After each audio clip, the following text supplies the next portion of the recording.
Aí eu joguei pesado, né? Ninguém vai lembrar onde que a gente parou? Misericórdia! Tem problema não, vou fazer um resumo aqui. Episódio 2, parte 3. Vamos ler a palavra de Deus primeiro? 1 Samuel 21. Não sei até quando. Até quando aí? 1 a 5. Vamos fazer a leitura da palavra de Deus.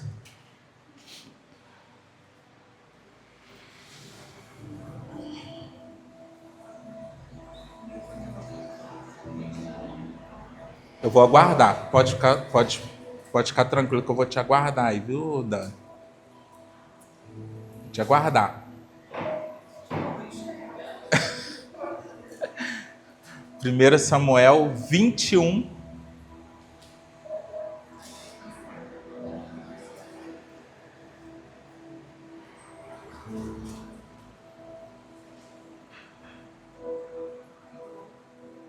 Pode ler?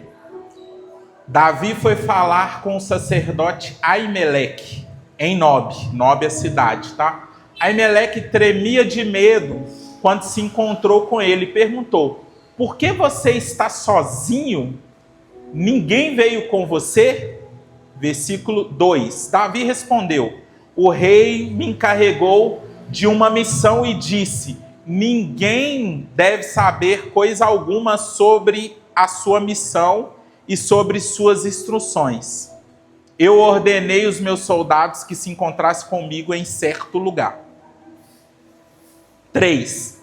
Agora, o que você pode oferecer-me? Dê-me 5 pães ou algo que tiver. O sacerdote, contudo, versículo 4, respondeu a Davi: não tenho pão comum, somente pão consagrado. Se os soldados não tiveram relações sexuais com mulheres recentemente, podem comê-lo. 5. Davi respondeu: certamente que não, pois é nosso costume, guarde isso, sempre que saímos em campanha, não tocamos em mulher. Esses homens mantêm o corpo puro, mesmo em missões comuns, quanto mais hoje. Amém? Feche seus olhos. Senhor, meu Deus e meu Pai, nos colocamos na Tua presença mais uma vez, Deus. Queremos agradecer pela oportunidade que temos de ouvir a palavra de Deus, de ler a palavra de Deus. Na Nigéria, por exemplo, estão sendo mortos os cristãos que adoram o Senhor. Estão sendo perseguidos os cristãos que pregam a Tua palavra, que professam a sua fé. E nós somos privilegiados, porque ainda hoje ainda podemos falar do Senhor, podemos prestar culto, podemos nos reunir em nome do Senhor, e nós te agradecemos por isso. Abra o coração, abra a mente das pessoas, dos meus irmãos que se encontram aqui, que a palavra entre, mas não só entre, mas que ela crie vida e cause transformação na vida daqueles que ouviu a palavra do Senhor, pois a fé vem do ouvir, do crer e ouvir a sua palavra. Nós acreditamos nisso. Muito obrigado, Jesus. Amém. Amém? Vamos lá.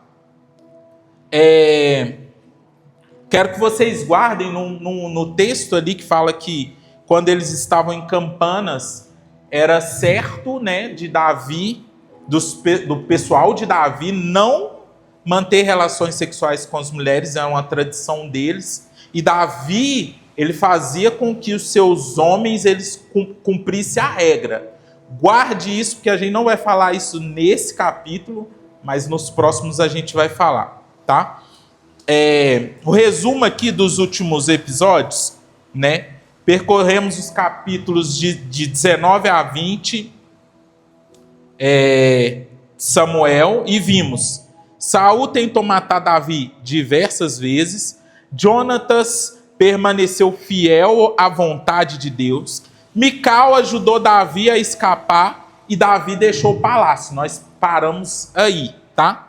Até então, Deus havia preparado Davi no campo. Agora Deus, ele começa a preparar Davi aonde? Na fuga. Davi foi preparado no campo com o leão, com o urso, foi para o campo de batalha e foi preparado mediante a um inimigo muito forte, e agora ele vai ser preparado aonde? Fugindo. E a ideia de que Deus prepara alguém em fuga me quebrou, porque eu penso, e a minha pergunta, né? Como Deus prepara alguém em fuga? E aí me veio a pergunta de quem que nós fugimos? Ou do que nós cristãos fugimos?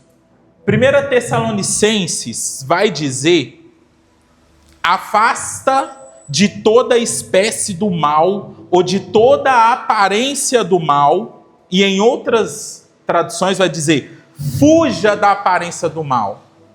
Então, nós, como cristãos, de quem estamos fugindo? Da aparência do mal. Tudo aquilo que pode gerar algum mal, deixa eu falar com você, fuja. O que eu estou ensinando pro meu filho? E aí é muito, muito bom, as mães vão aqui dar razão para mim. Eu estou ensinando para o bem que nem todo mundo é bom. Porque na cabeça dele, todo mundo é bonzinho. Todo mundo é legal, né? E eu estou ensinando a ele. Falei, filho, nem todo mundo é bom. Tem um... Aí é cisma de pai, tá? Cisma de pai e alguém que foi abusado. Mas tem um senhor que todo dia ele passa, quando eu estou levando o bem para a escola, e ele buzina. Sei quem é, não? Ele buzina. Eu, opa! Ao Benjamin, eu ensinei o Benjamin, né? Também eu falei assim, Benjamin, toda pessoa que eu cumprimentar, você cumprimenta também. Você não... Né? Você cumprimentei, eu falei, opa, beleza? O Benjamin, uma coisa. Opa, beleza? Aí eu cumprimentei o Benjamin, opa, beleza? O cara buzina todo dia. Aí um dia eu estou subindo sem o Benjamin, o rapaz passou, falou, ai, cadê seu filho? Eu falei, por quê? Né? Pensei. Falei, não, meu filho, ele não sai sempre comigo, não. E agora é de manhã, ele vai pro colégio naquela hora que o senhor veio passando. Beleza. Aí ele então tá, beleza, foi embora. Eu já cheguei pro Benjamin e falei, Benjamin, aquele cara não é o nosso amigo. Não é, tá? Você tá proibido de entrar no carro. Ah, eu vim buscar você, seu pai pediu. Não. Ninguém tá autorizado a te buscar na escola além da van. Ninguém. Você só entra no carro se for o Bigão. Se você vê o Bigão, se o Bigão falar assim, e aí, gordinho? Aí você entra. Se você não vê o Bigão, você não entra. Não entra no carro. Fora isso, só seus tios, tias. Tem um tio que você não entra também. Tem um tio que você também não entra de jeito nenhum. Não autorizo. E ele falou, beleza, pai. Ué, mas a senhora vai buscar ele lá de carro? Não, a senhora está liberada. Eu falei, a senhora é da família, pastora. Você é da família.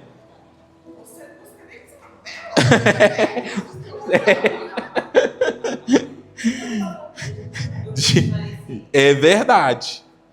Então, tudo aquilo que gera mal, fuja. Estava até conversando com a pastora que eu tenho uma mania de despedir alguns clientes. Porque o cliente chegou lá e começou a trazer algo ruim para mim, eu falo, não precisa você voltar não, tá? Estou abrindo o horário para outra pessoa. Eu despeço o cliente. Se eu ver que ele vai tirar minha paz, vai tirar o meu sossego, por quê? O tempo todo a gente precisa fugir da aparência do mal. É fofoqueiro, corta na raiz. Corta. Fala mal dos outros, corta na raiz. Fala, não fala comigo. Eu não quero saber. E é isso que eu estou ensinando o meu filho. Fuja do fofoqueiro, fuja do plantador de má notícia. Já viu aquela pessoa que só chega perto só para dar má notícia? Tem pessoas assim, só chega com uma... Nu, você viu o que aconteceu? Eu falei, não, cara, não me fala não, não quer saber. Eu não vi porque eu não tô lá para ver. Nossa, você viu no jornal que... Cara, eu não vejo jornal. Então eu não vejo jornal. Por favor, não me conta o que apareceu no jornal, eu não quero saber. Fuja do amigo com piadinha sexual. Fuja do algoritmo sujo, viu, meus irmãos? Fuja do algoritmo sujo. Eu estava num grupo do Cartola e eu gostava de estar no grupo lá dos meninos que jogavam Cartola. A gente fez amizades dentro do grupo, desse grupo. Só que começaram a postar assim: ah, eu fiz esse jogo no Betis. Ah, eu ganhei esse jogo no Betis. Ah, eu fiz esse jogo. Eu, como viciado em jogo, o que eu fiz? Saí do grupo. E aqui, irmãos, lógico que Deus trata. Lógico que Deus faz. Deus acontece, faz mesmo. Mas o primeiro passo de um viciado é o quê? Aceitar que ele é viciado. É o primeiro passo. Eu sou viciado. O que eu faço? Pulei fora. Fugi da aparência do mal. Quando eu era viciado em jogo, e aí passando uma dificuldade danada, o Bigão falou comigo assim: ô meu filho, por que você não volta lá? O rapaz gosta tanto de você, da empresa, volta e pede serviço para ele. Eu falei: seu Bigão, do lado da empresa tem um bar na onde que eu jogava. Eu não vou voltar. Fugir da aparência do mal. Fugir da aparência do mal. Enquanto você foge, sabe o que Deus faz? Deus te prepara. Então essa é a nossa fuga. Na fuga, Deus começou a preparar Davi. Não é depois de Deus escolher que vem a honra ou a vitória. Como você quer chamar aí, mas José foi vendido antes de governar. Moisés passou 40 anos no deserto antes de ser líder de Israel, antes de livrar Israel. Davi, depois de ser ungido, vencer Golias, o que ele fez? Tornou um fugitivo. A história vai dizer, na verdade vai mostrar que Deus frequentemente prepara seus servos em caminhos inesperados. Tá aí o exemplo da Carla. Deus prepara em caminhos que a gente não espera. E Deus prepara. 1 Samuel, do 21, do 1 ao 3, Davi ele chega na cidade sacerdotal, em Nob. Aimeleque, que era o chefe ali dos sacerdotes, o sacerdote mor ali, o sacerdote-chefe, ele acha estranho Davi chegando. Normalmente, um comandante, ele nunca, em hipótese alguma, ele andava sozinho. É a mesma coisa de um presidente andar sozinho. Não anda. Por quê? Tem um monte de gente. Imagina Davi, ele acaba de matar Golias. A cidade de Gate toda quer matar Davi. Ele vai sair sozinho? Não, ele vai sair com no mínimo uns 30. E o Aimeleque acha isso, tem alguma coisa aí. Aimeleque percebe que algo estava errado. 1 Samuel 21, 6 vai dizer que o sacerdote deu a Davi um pão sagrado. Não havia outro tipo de pão, foi um pão sagrado. Os pães sagrados, eles eram colocados continuamente diante do Senhor, tá? Levíticos 24, do 5 ao 9, vai explicar sobre isso. Mas basicamente era o seguinte: 12 pães representando as 12 tribos de Israel, e eles ficavam lá dentro do templo, da onde ficava, onde era representada a presença de Deus, né, dentro dos tabernáculos, e ali eles ficavam uma semana lá, esses pães sagrados. Todo sábado era trocado esses pães. E os únicos habilitados para difícil, né? Os únicos habilitados a comer dos pães era o sacerdote, sabe? Os pães eram... Davi, ele não podia comer daquele pão. E algumas pessoas vão até buscar explicações espirituais para isso. Nossa, ele comeu do pão sagrado, e o pão sagrado representava Jesus. Mas a Bíblia mesmo, como a Bíblia é autoexplicativa, ela vai explicar que tinha um propósito. Porque Jesus, lá em Mateus 12, do 3 ao 4, Jesus está discutindo com os fariseus, e aí Jesus tinha acabado de curar uma mulher no sábado, e aí os fariseus falaram: como é que você faz uma coisa dessa? Você está trabalhando no sábado, que não sei o que tem. Ele fala assim: mas o sacerdote Aimeleque não serviu Davi do pão sagrado, que não podia comer? Como assim? Como que vocês estão cheios de regrinhas? Se lá atrás Aimeleque falou assim: ó, só tem um pão do sacerdote ali, eu vou te servir, sendo que Davi não poderia comer. Aimeleque, se ele fosse um legalista, ele poderia ter olhado para Davi e falado assim: cara, você é um fugitivo, vai embora, não vou te dar o de comer, que não, você está ficando doido. Aimeleque estava sendo misericordioso com Davi, assim como Raabe foi com os espias em Jericó. Ele estava sendo misericordioso. Aimeleque, ele não sabia o que estava por vir, né? Com aquela atitude. E o Evangelho de Cristo é isso. Ele não promete uma vida sem riscos, porque a gente sabe que Aimeleque, o que aconteceu com Aimeleque, toda a cidade de Nob? Todo mundo morreu. Saul chegou lá e queimou a cidade inteira por conta disso que ele fez com Davi. E o Evangelho de Cristo é isso. Ele não promete uma vida sem riscos. O Evangelho de Deus não promete. Muitas vezes você vai sofrer. E a pergunta é: você está preparado para sofrer por amor a Ele? Volto a dizer, assim como os nossos amigos e irmãos nigerianos, Evangelho de Cristo não promete felicidade momentânea nesse mundo. Às vezes a gente, eu fui para Cristo para ser feliz. Nesse mundo não. Ele promete felicidade real em meio à tristeza. Sabe quando você está triste, mas vou dar um exemplo.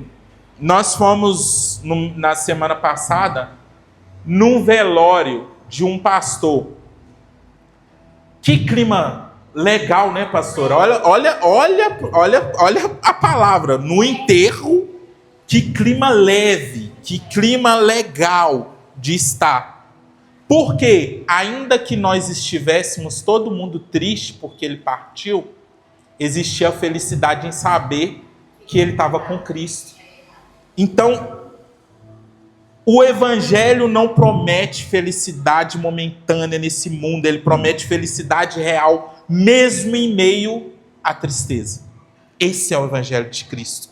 O Evangelho de Cristo não promete vida boa, ele promete vida eterna. Oh, aleluias! É isso que o Evangelho de Cristo promete.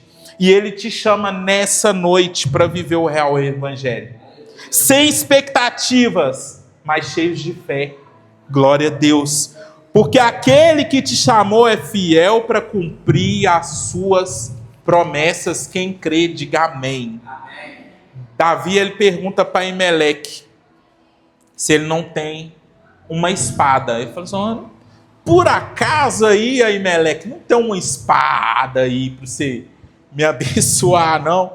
E Amaleque responde assim, ó, tem aqui a espada de Golias. Está guardada aqui. 1 Samuel 21, do 8 ao 9.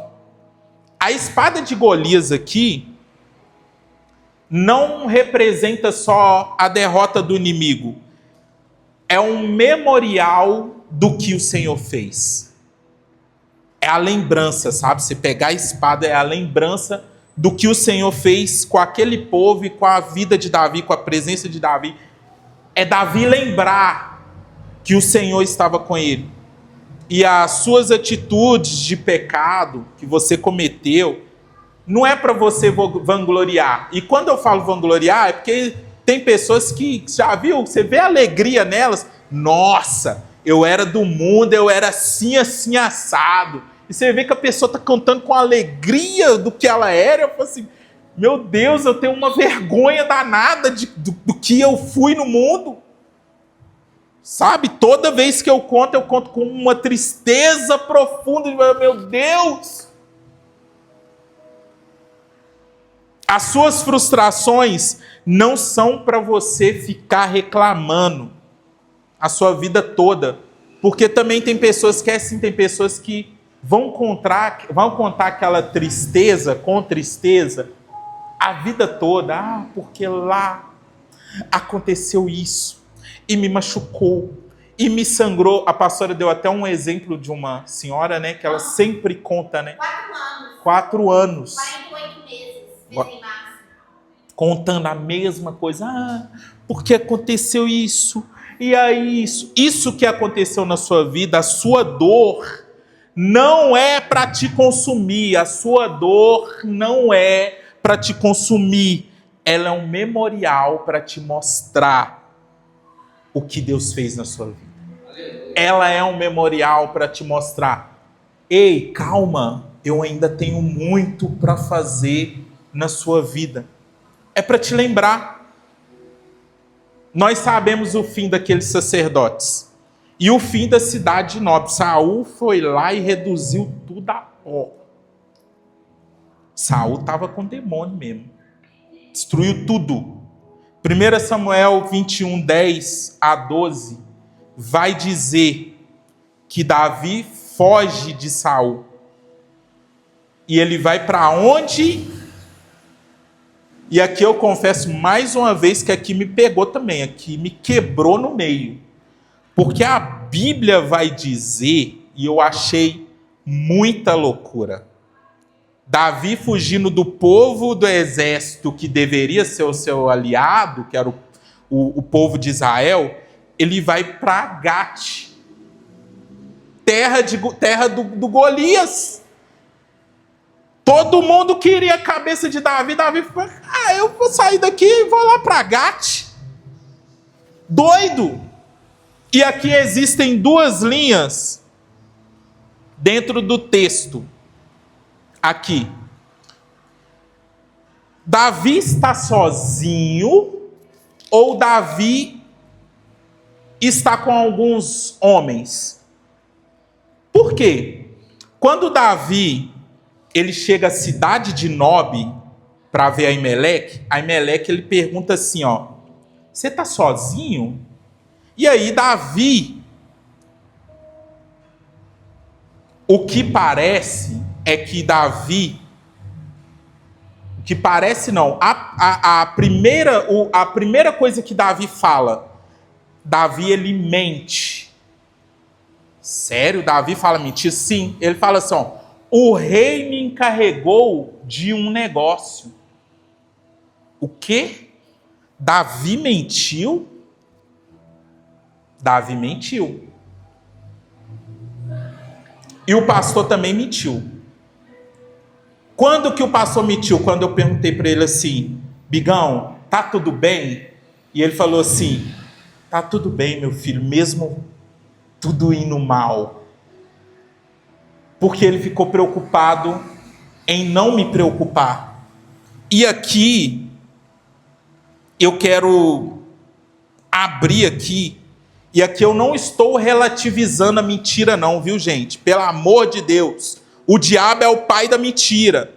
Eu só estou tirando os seus olhos de Davi, do pastor, da pastora e de mim, e botando seus olhos em Cristo. Cristo deve ser o seu modelo ideal. Cristo deve ser o seu modelo perfeito. Sabe por quê? Pastor, pastora, a gente vai te decepcionar. Mas Cristo não. Davi mentiu, mas Cristo não mente. Cristo é verdadeiro. A nossa referência é Cristo. Jesus não te decepciona. E foi por isso, e é por isso que esse ambiente aqui, ó, a igreja é importante para você. Sério, Cris? A igreja é importante para mim? Sim! Sabe por quê? Porque nós somos pessoas iguais em relação ao pecado. Todo mundo pecou. Sabe? Por isso que esse ambiente é legal. Nós somos todo mundo um monte de errados, buscando a presença de Deus, buscando ser como Cristo. Nós estamos aqui no mesmo propósito, gente. A busca é a mesma. E aí eu não entendo as pessoas que saem da igreja dizendo: eu me decepcionei. Decepcionou em todos os lugares. Decepcionou no emprego porque tinha pessoas. Decepcionou com alguém da família porque tinha pessoas. Decepcionou na igreja porque tinha pessoas. Está todo mundo no mesmo barco, gente. Está todo mundo buscando aqui. E aqui ainda tem algo que é essencial. Nós nos reunimos para falar de quem? De Cristo. Para falar de Deus. Para falar do Espírito Santo. Para falar das nossas mazelas, dos nossos pecados, que a gente precisa de consertar mesmo, que a gente precisa de olhar mais para Cristo, jejuar, que a gente precisa de orar mais, igual o pastor pregou outro dia, a gente precisa de orar, jejuar, a gente precisa de fazer devocional, a gente precisa de ler a Bíblia, a gente precisa sair do celular, a gente vem na igreja para isso. Davi, ele mente, mas Cristo não. A nossa busca é a mesma, é o mesmo propósito, é ter uma experiência com o eterno, buscar a santidade. E eu não entendo. Na verdade, eu vou falar que eu até entendo as pessoas que saem da igreja e falam: ela ainda não entendeu que aqui tem um monte de pessoas tortas, um monte de pessoa errada, mas que nos impulsiona a quê? A olhar para Cristo, nosso Salvador. Glória a Deus. Davi mente. Na cabeça de Davi estava pensando assim, eu imagino, tá? A Bíblia não vai dizer, mas Davi talvez estava assim: se Saul vier aqui, Aimeleque vai dizer que eu enganei ele. Saul vem e fala: você estava aqui com Davi, serviu pão para ele? O que aconteceu? Falou: mas ele veio aqui e ele falou que era você que tinha mandado, hein? Era por causa de um negócio que ele estava resolvendo, falou com os homens dele. Na cabeça de Davi, ele queria preservar Aimeleque. Volta a dizer, não estou justificando a mentira de Davi, não. Davi errou. Mas na cabeça dele, ele estava ajudando Aimeleque, que não ajudou nada, né? Saul cerrou lá e não quis nem saber o que tinha acontecido.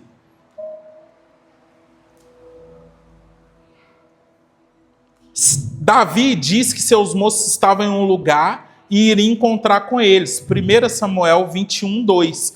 E a pergunta é: quem eram esses moços? Davi, ele estava mentindo novamente, por quê? Porque até Davi ir para Gate, a história, a narrativa irá tratar que Davi estava sozinho, que Davi não estava com ninguém. Então eu vou manter a perspectiva aqui também, que Davi, ele mentiu até que estava com os homens, não tinha homem nenhum, porque ele foi para Gate sozinho. Davi foge para Gate, para um lugar menos provável. a palavra diz que Davi ele estava com medo. A Bíblia aqui não esconde as fraquezas de Davi. Davi com medo, e diante do seu medo, Davi faz outra coisa que também me pegou demais. O que Davi faz? Davi paga de doido. Mas literalmente, Davi, ele fingiu de louco. 1 Samuel 21, 10, 11, 12, 13, a gente vai ler sobre isso. Naquele dia, Davi fugiu de Saul e foi procurar Aquis, rei de Gate. Contudo, os servos de Aquis lhe disseram: não é este Davi, o rei da terra? Não é aquele acerca de quem cantavam nas danças: Saul matou milhares, Davi dezenas de milhares? Davi levou a sério aquelas palavras e ficou com muito medo de Aquis, rei de Gate. Por isso, na presença deles, fingiu que estava louco. Enquanto esteve com eles, agiu como louco, riscando as portas da cidade e deixando escolher saliva pela boca. Ele ficou... Ele pagou de doido. Ele começou a babar, riscar as portas e fazer um monte de bagunça na cidade de Gate. Aí o rei Aquis, ele cai na farsa de Davi e diz assim: a gente tá cheio de doido aqui no nosso reino. Aqui, Salisa, a gente tá... acaso não estamos cheios de loucos e ainda você traz um doido, mais um doido para vir perante mim? Aqui o texto ele não vai dizer se é certo, se é errado, né? Não apresenta nada de moral, mas mostra que uma pessoa com medo é capaz de fazer. O futuro rei de Israel, ele sente medo? O ungido de Deus é capaz de se amedrontar? Podemos dizer que Davi talvez questiona Deus por viver aquela situação. Sou ungido, sou menino de Deus, o futuro rei de Israel, e eu tô aqui fingindo de doido, babando para não morrer? Que a gente questiona, a gente pensa isso, sabe por quê? Porque eu e você questiona. Nossa, eu tô vivendo essa vida aqui, Deus. Por que eu tô passando por isso? Por que eu estou passando por essa situação? Muitas das vezes a gente até fala assim: sou dizimista fiel, ofertante. Por que eu estou passando por dificuldades? A gente questiona a Deus. Mas Davi não. Davi ele faz o oposto disso. 1 Samuel não vai dizer, mas no Salmos 56, título: Davi reconhece que está com medo. Versículo 3. Em me vindo, ou quando estiver com medo, hei de confiar. Ou ele fala assim: mesmo que quando eu estiver com medo, hei de confiar em ti. Davi, ele fala: quando eu estou com medo, é aí que eu preciso confiar.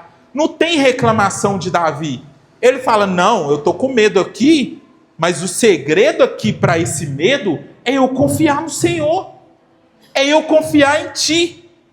Em Salmos 34, título: o medo de Davi em Gate. Versículo 4. Busquei ao Senhor e ele me respondeu. Livrou-me de todos os meus temores.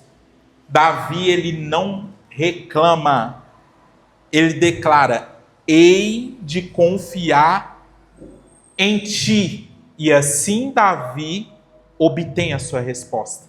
O problema é que a gente quer resposta reclamando. O problema é que a gente quer resposta murmurando. Queremos resposta, mas sem confiança. Queremos resposta sem fé. Para, pelo amor de Deus, de exigir de Deus. Para de dar uma de coitado, de coitada. Ai, tá tão difícil as coisas. Hei de confiar em ti. Eu confio, Deus. Cris, é difícil, eu sei. Mas se você quer resposta de Deus, confia nele. Começa a confiar em Deus. Amém, igreja? Amém. Davi, ele consegue fugir de Gate. Para fugir de Saul. Depois de que ele foge de Gate, assim, ó, o versículo 21 termina com ele, com o rei falando assim: eu já estou cheio de doido aqui, vocês trouxeram mais um doido aqui para mim. E no versículo 22 já fala que Davi fugiu, ou seja, Davi confiou, obteve a resposta e conseguiu fugir de Gate. Então Davi ele foge de Saul para Gate e depois foge de Gate. Porque, obviamente, ali ele ainda corre muito perigo. O destino de Davi agora é a caverna de Adulão. Só que esse tema nós vamos ver no próximo capítulo. Caverna de Adulão. Feche seus olhos, vamos orar. Deixa só um gostinho para